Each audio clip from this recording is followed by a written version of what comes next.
ኦ ማርያም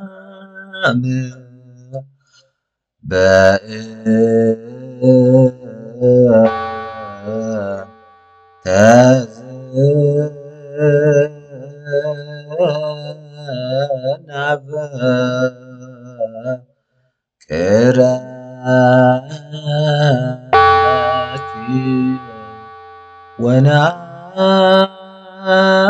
ወናብየች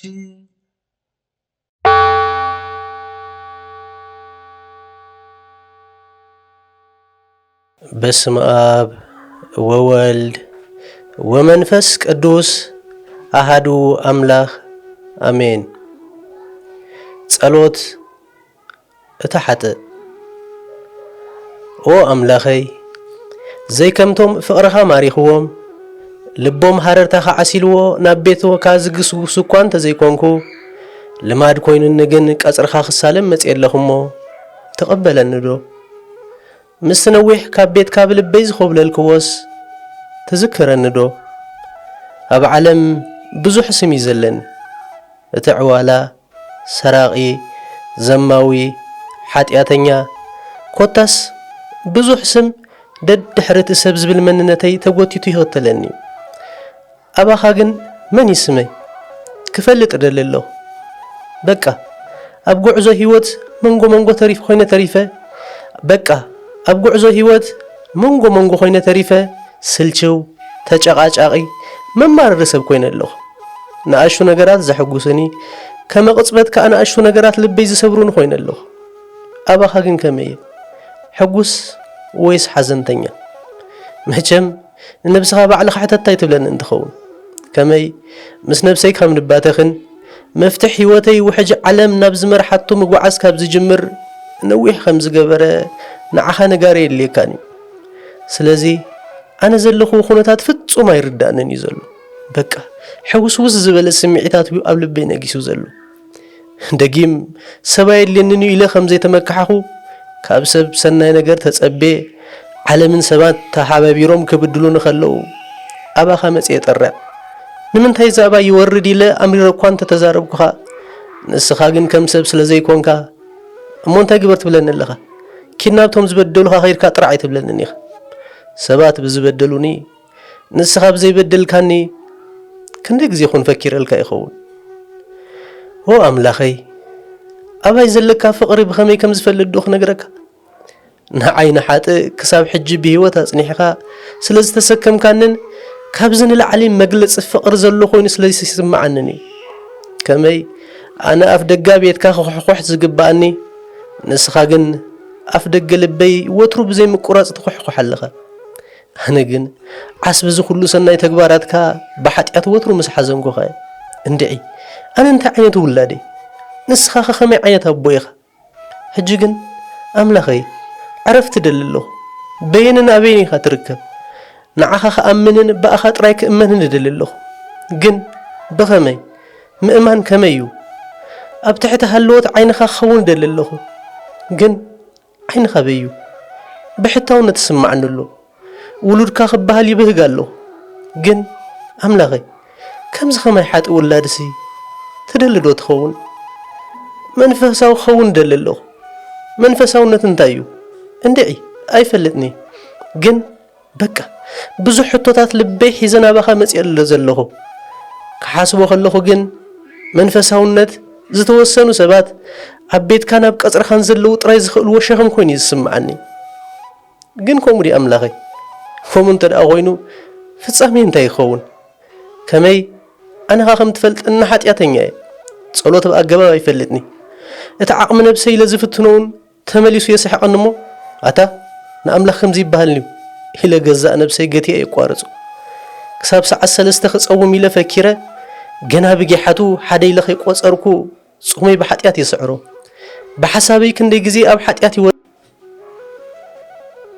ኦ ኣምላኸይ ንስኻ ቅድሚ ካብ ናይ ኣቦይ ኣብራኽ ካብ ማህፀን ኣደይ ከይወፃኹ ትፈልጠኒ ነርካ እሞ ሽዑ ስባ ከመይ ነይረ ይኸውን? መጀመርታይን ፍጻሜን እትፈልጥ ንስኻ ኢኻ።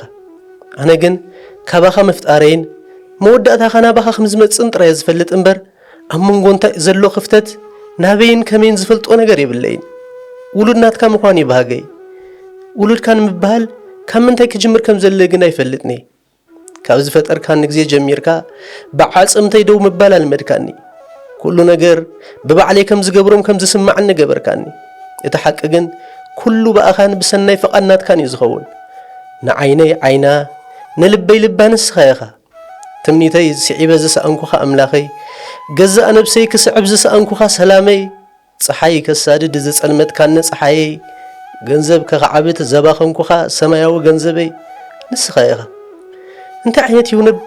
እንታይ ዓይነት ህይወት ይነብር ከም ዘለኹ ይርዳእኒ የለን እዝስ ምስ ምንባር ዶ ይቁፀር ይኸውን ኣብ ሰራውር ደመይ ዝመላለስ ደመይ ኣይፈልጦን እየ ንሱ እውን ኣይፈልጠንን እዩ ንስኻ ልዕሊ ምሳይ ዘሎ ደመይ ትፈልጠኒ ኢኻ ትንፋሰይ ንስኻ ኢኻ ከም ሕቕፎ ደን ህፃን የስተማቕረካ ኣለኹ ከም ርሑቕ ዘሎ እሙን መተዓቢት ይናፍቐካ ኣለኹ ግን ከመይ ምሳኻ ምንባር ዝፈልጦ የብለይ ብዙሕ ግዜ ደኪም ይኣኽለኒ ምስ ኣምላኸይ ክነብር ኢለ ምስ ተበገዝኩ ባዕለይ ንባዕለይ ብስግዳነይን ጾመይ ንነብሰይ ክንዕቓ ተስፋ ክቆርፅን ይጅምር ሕጅስ እዚ ጾመይ ዲኻ ክትብል ኣቤት ስግዳን ኢለ ገዛእ ተበጉሰይ ሓሳባተይ ዋጋ ከምዘይብሎም ይገብሮም ግን ብገዛእ ንባዓተይን ስግዳይን ዘላግፅ መንነት መዓስ የብኪል እዮ ኣይርዳእንን እዩ ናባኻ ክመፅእ ክሓስብ ከለኹ ከም ሕሱም ከልቢ ደድሕረይ እናሰዓበ ዝነብሕ ክፉእ መንነት መዓስ ማዓቢለዮ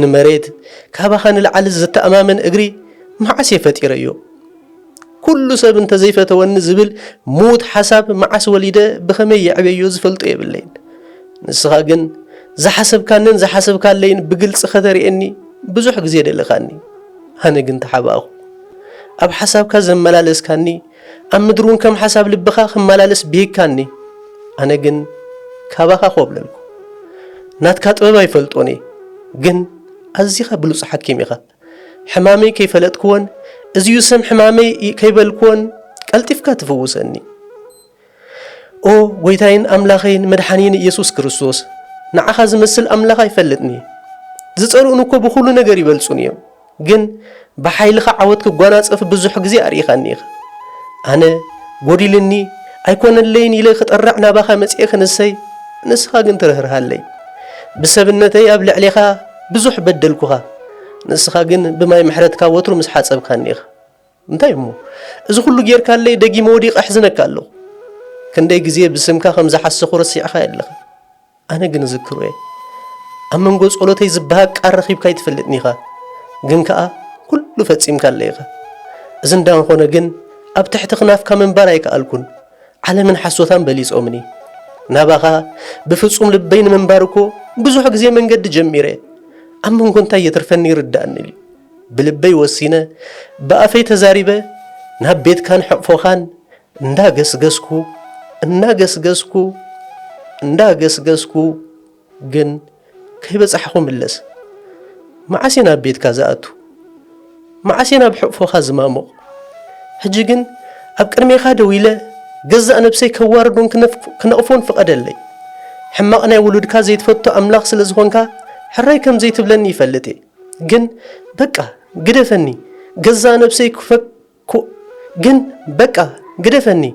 ገዛእ ነብሰይ ክወቅስን ብሓለንግጥ ዓሳ ክሳቐይ ንደሊ ኣለኹ ኣብ ታሕቲ እንታይ ከም ዘፀንሐኒ ይፈልጥኒ ግን ካብ ዘለኽዎ ናይ ትዕቢትን ትምክሕትን እምባ ነብሰይ ቁልቁል ከውድቕ ኣደሊ ኣለኹ ንዓኻ ንኣምላኸይ ገዲፈ ብሰብ ዝተመካሐ ኩሉ መንነተይ ሓኒቐን ተዝቐትሎ ክንደይ ደስ ምበለኒ ጽባሕ ኸሳገረኒ ኢለ ዝተመካሐ ኩሉ ጁባይ ቀዳዲደን ተዝድርብዮ ልበይ ክንደይ ሓሴት ምገበረት ጸልማት ጉልባብ ተጠቂሙ ሓጢኣት ዝሰርሕ መንነተይ ከንበርክኾ ፈቐደለይ ካባኻ ንላዕሊ ንሰባት ዝፈርሕ ሓሳዊ ትሕትናይ ክረግሞ ስልጣን ሃበኒ ምስ ሓሰውቲ ዝተሓባበር መንነተይ ክስውኦ ፈቐደለይ ግደፈኒ በቃ ግደፈኒ እሞ ገዛእ ነብሰይ ክቐፅዖ ሕደገኒ ስጋይ ከይጎድእ ሓሊኻለዩ ዝኸውን ይርዳእኒ እዩ ግን መጠን ዝበደልኩኻ እዚ እኳ ከውሕደኒ እዩ ንምንታይ ትርህርሃለይ ኣለኻ ትሕትና መቐለኒ ሞ ትዕቢተይ የብረደለይ ኣምላኸይ ገሃነብ ልዕሊ ጸልማቱን እሳቱን ዘፍርሕ እኮ ብዘይ ንስኻ ዝንበር ህይወት ስለ ዝኾነ እዩ ኣነ ብትምክሕተይ ዘስተንፍስ بتعبيتي كأزسقم كوان تمثلني نسخاجن مستنفاس كلكل كامن مخانكا يرأخانن اقر خلكل كاون وهابن كلان مخانكا يفلت كانن اكوادا بدلي قدف كالليمبر سب انت زخون نيروغن بقى نسخا خمسة بايكون كان باريخا كم سبون ايتخونيخا يسحاق نمحردخ ولد كوسد يسحاق نمحردخ وسد كلو اب كندو بجاز خون بقيع خمزلو يفلت كم زي نبره ግን ከአትእዛዝ አምላኽ በእምነት ፈጸመ አነውን ከመይ ካብዚ ህይወት ከም ተውፃን ፍልጠት ይኹን ጥበብ የብለይንሞ በእምነት ክጽበየከ በቃ እናወደኩንና ተሳኹን ኣብ ጸጽባሕ ከመስግነከ በቃልን ብግብርን ክኽሕደካ ከለኹ ዘፍቀርካና አምላኸይ ኣብ ግዜ ሽግረይ ጥራይ ክጽዋዓካ አሸሽ ዘይበልካኒ ጸገዐይ ናይ የምሰል ህይወትና ነበርኩ ሪኢኻ ከም ዘይረአኻ ዝኾንካለይ ሐቀኛ አምላኸይ ተመስገን مويتكا زي ترفكالي تنسيخا خازي حدكانا أملاخي يمسجنكالو كل صوري تسكيم كازخ ألكانا أملاخي أنا خا بزكا ألني يمسجنكالو اتزفلت واحد أتيز تعجزكا سألما تابزور سن برهان زخون كالي أملاخ تمسجن اللي على من دك سباتن زبانو ما بزهاولي اوان زي قدف كانا أملاخي دقيمة يمسجنك الله سبات لأجزيابير لؤول والولاديت دنجل ولا مسكالو كبور آمين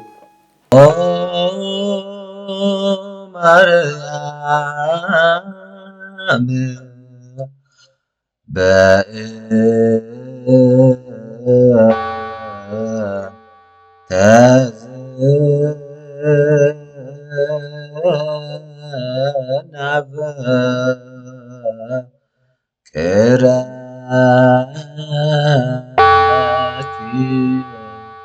وانا بياتي